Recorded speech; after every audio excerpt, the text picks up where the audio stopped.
नमस्कार दोस्तों, जय माता दी। एसजे ज्योतिष में आप सभी का स्वागत है। आज इस वीडियो में बात करेंगे कर्क राशि के बारे में, एक महत्वपूर्ण विषय के ऊपर। दोस्तों, कर्क राशि के लिए शनि की ठैया समाप्त होने जा रही है 12 जुलाई से। शनि की ठैया 12 जुलाई से लेकर 17 जनवरी 2023 तक आपकी राशि में नहीं रहेगी।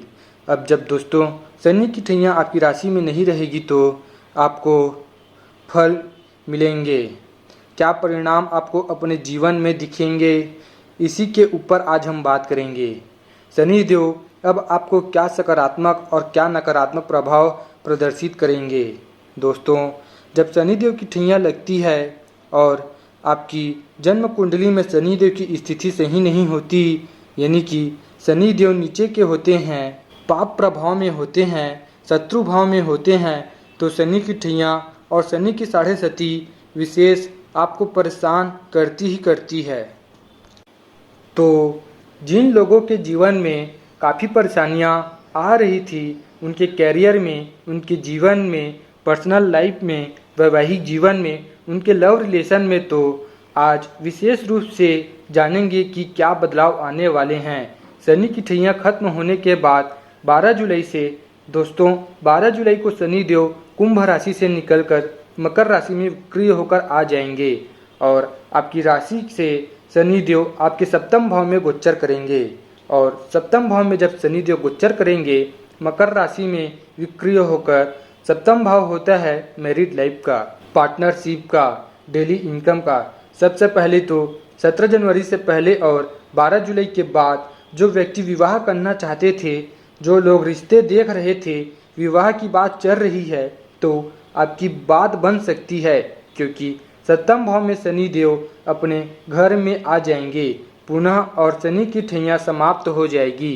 दोस्तों, जब शनि की ठैया चल रही 29 अप्रैल से, तो कोई भी विवाद आपके जीवन में चल रहा था, विशेषकर कंस्ट्रक्शन को लेकर, प्रॉपर्टी को लेकर, या कोई पॉलिटिक्स आपके साथ में चल रही थी, या फिर आप राजनीति में हैं और बहुत ज़्यादा उसमें फंसे हुए थे, किसी षड्यंत्र में आप फंसे हुए थे, तो वहाँ से भी आप बाहर निकलेंगे शनि की ठैया खत्म होने जाने के बाद। इसी के साथ में अगर आप कोई मशीन से रिलेटेड काम करते हैं और वहाँ पर आपकी परेशानी बार बार आ रही थी, या आपके पास में कोई व्हीकल और उससे दिक्कत बार बार आ रही थी, तो इन परेशानियों से भी आप बाहर निकलेंगे। क्योंकि यदि शनि देव आपकी कुंडली में कमज़ोर होंगे तो लोहे से, मशीनरी से संबंधित परेशानी आपको आएगी। तो खासकर जब शनि नीचे के होते हैं और ठैया जब शुरू हो जाती है, तो ऐसी परेशानियां आती है। लेकिन अब यह परेशानी आपको नहीं मिलेगी। और जब शनि देव सप्तम भाव में आएंगे तो लग्जरी चीज़ों का लाभ आपको ज़रूर मिलेगा। लेकिन कुछ बातों पर आपको ध्यान भी रखना होगा। शनि देव जब सप्तम भाव में आएंगे तो आपके नवम भाव पर, चतुर्थ भाव पर और आपकी राशि पर पड़ेगी। आपके जो माता पिता हैं उनके स्वास्थ्य पर आपको थोड़ा सा विशेष ध्यान रखकर चलना होगा, क्योंकि चतुर्थ भाव होता है माता का और नवम भाव होता है पिता का।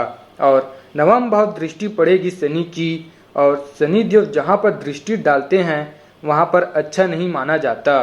तो पिता के साथ में कोई अनबन होने या पिता को किसी बात की चिंता रहना, और माता जी को भी छोटी छोटी बातों में चिड़चिड़ाहट या चिंता, या आपको लेकर चिंता करना, तो कहीं ना कहीं कुछ चिंताएं ये स्वास्थ्य में हानि थोड़ी बहुत देखी जा सकती है। और इसके साथ में नवम भाव भाग्य का भी होता है। अगर आप कोई भी निवेश करने की सोच रहे हैं, इस समय में कोई बड़ा निवेश करने की सोच रहे हैं, तो आप रुक जाइए। और इसी के साथ शनि देव की दृष्टि आपकी राशि पर पड़ेगी, और जब शनि देव प्रथम भाव में देखते हैं तो आलस बढ़ जाता है। हम सोचते बहुत हैं कि हमें ये करना है, ऐसे करना है, लेकिन आलस जो है आपका पीछा नहीं छोड़ता। सकारात्मक यह है कि अगर आप कोई डेली इनकम का काम करते हैं तो वो कार्य आपका अच्छे से चलेगा।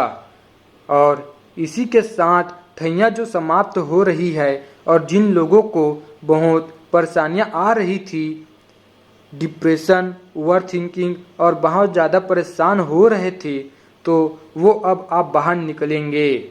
जो कर्जे में बहुत ज़्यादा परेशान चल रहे थे कर्क राशि वाले व्यक्ति, वो अब बाहर निकलेंगे।